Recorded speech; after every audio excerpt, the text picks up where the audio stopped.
주님 평화. 예, 저희 텃밭이에요. 이쪽은 주로 쌈을 먹기 위한 채소들로 채우고 있고요. 파 키우고 있고, 저쪽에 지금 호박이 너무 잘 자라서 기분이 매우 좋습니다. 호박도 잘 자라고 오이도 잘 자라고. 네, 뭐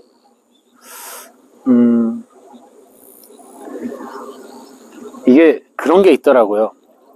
물론 농사하는 게 쉬운 건 아니지만 이런 결실이 나올 때마다 그 뭐라 그럴까, 기쁨? 그 결실을 그 수확을 하는 그 기쁨? 열매를 맺는 기쁨이죠. 어떻게 보면 하느님께서도 인간을 창조하시고 그 인간이 그냥 태어나는 것만으로 기쁜 게 아니라 그 인간이 점점 성장해 가서 다시 당신의 품으로 돌아오는 완성, 열매를 맺는 그 순간의 기쁨을 위해서 인간을 창조하신 게 아닌가. 너무나 당연한 얘기 같긴 한데 새삼스럽게 또 느낍니다.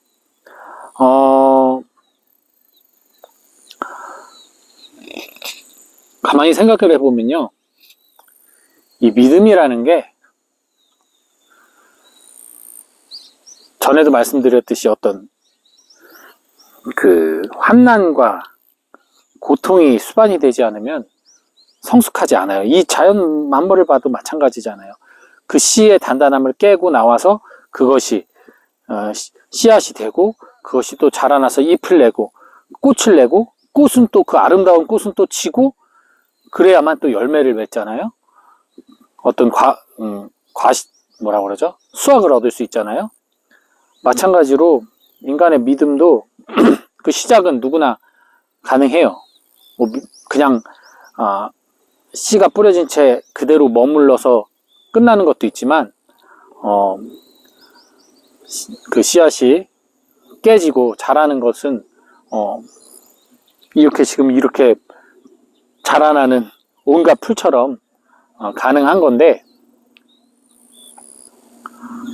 문제는 이제 얼마만큼 열매를 맺느냐. 그 온갖 해충과 날씨의 어떤 어려움을 이겨내고 잘 성장해서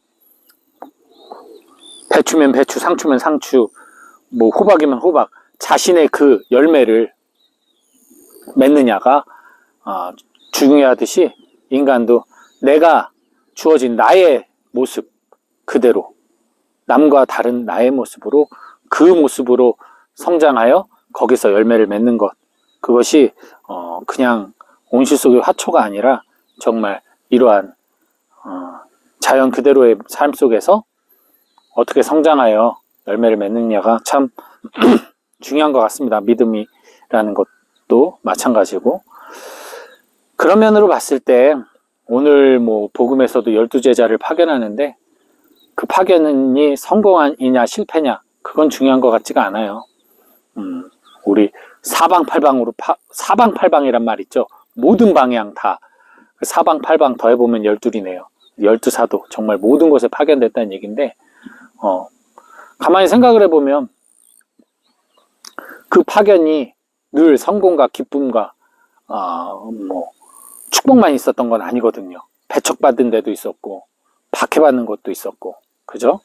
12사도는 모두 자기의 죽음으로 그 파견을 완수하죠.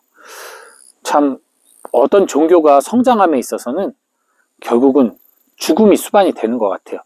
가톨릭도 마찬가지죠. 그리스도교도 결국은 예수 그리스도의 첫 죽음을 이후 필두로 해서 수많은 사람들의 죽음으로 한 걸음 한 걸음 성장한 종교거든요. 그러니까 죽음으로써 열매를 맺은 거죠. 근데 오늘날 뭐 한국교회도 마찬가지고, 뭐 오늘 잠비아 형제들하고도 얘기했지만 이런 아프리카 교회도 마찬가지고, 오히려 방해 없이 정 없이 종교가 녹아 들어간 나라는 오히려 사람들이 하느님을 더 믿질 못하는, 즉 편안하게 신앙생활을 하는 것이 오히려 신앙의 믿음을 성장시키지 못하게 하고 열매를 맺지 못하게 하는 경우가 많습니다.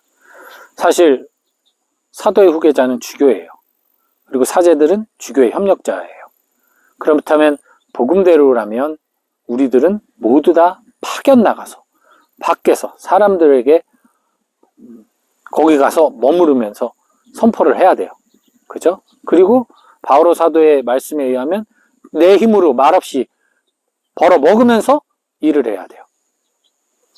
선포를. 근데 오늘날 뭐 교회에서 신부들이 그런 사람들이 몇이나 될까요? 물론 사회운동하고 하시는 신부님들은 계세요. 하지만 가난한 이들 가운데 가서 그들하고 살면서 복음을 선포하는 신부님들은 진짜 100명에 1명 정도 되시죠. 나머지는 다 본당에서 사람들을 초대하여 사목을 하거나 아니면 어떤 사업을 하거나 보통 그렇죠. 선교는 우리 같은 선교 수도의 사제들의 몫이 아니에요. 사제들을 포함한 우리 모두의 몫입니다.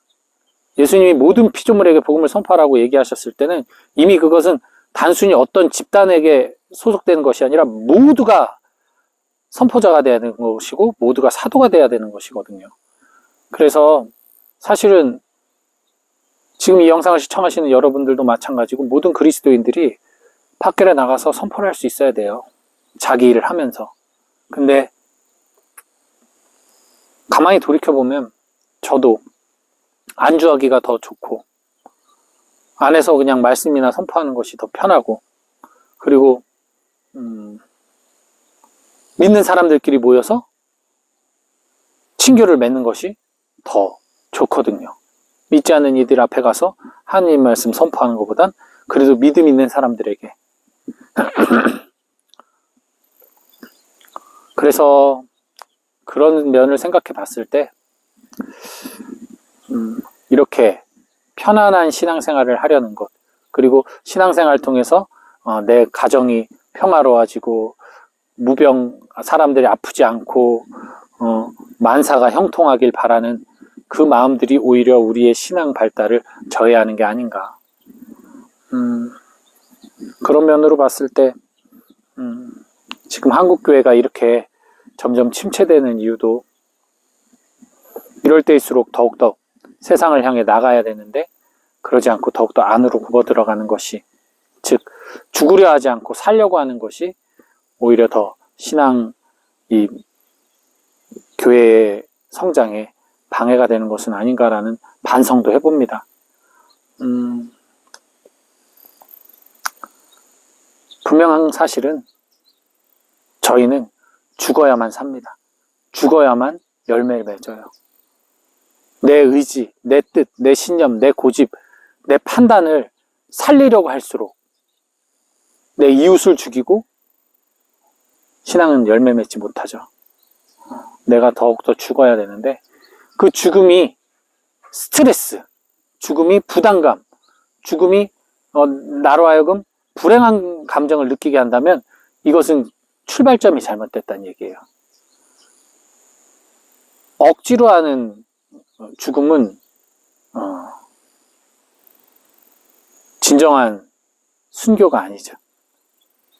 정말 기쁨으로 내 안에서부터 행복이 넘치고 그것이 오히려 스트레스를 푸는 불안을 푸는 왜? 우리가 죽음이란 이 불안과 두려움을 깨트려 버리는 것이야말로 최고의 신앙이거든요. 최고의 믿음이고 바로 그것을 깨부수는 그 작업 내가 죽는 것 내가 누군가를 위해서 포기하고 누군가를 위해서 희생하고 누군가를 위해서 헌신하는 그 모든 것들이 나에게 오히려 기쁨이요 영광으로 다가올 때 그제서야 우리의 신앙이 정말 한 단계 더 업그레이드 될 수 있지 않을까.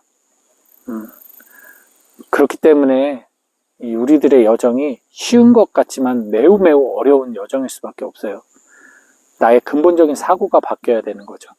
그러기 위해서는 내가 사랑받고 있음을 충만히 느끼고 체험할 수 있어야 돼요. 내가 사랑받고 있음을. 누구로부터? 하느님으로부터. 충만히 사랑받고 있음을 느껴야 돼요. 그러지 않으면 우리는 언제고 하느님을 원망하게 되고 언제고 하느님께 등을 돌릴 수 있게 됩니다.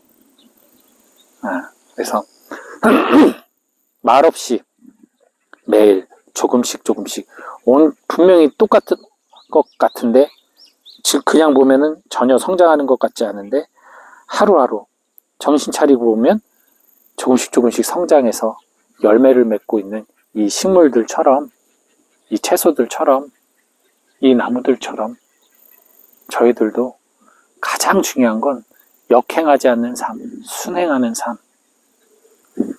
그것이 서로 맞닿을 때 아름다운 사랑이 싹트고 거기에서 또 아름다운 열매들이 나오지 않을까. 나 혼자 할 수 있는 거 아닙니다.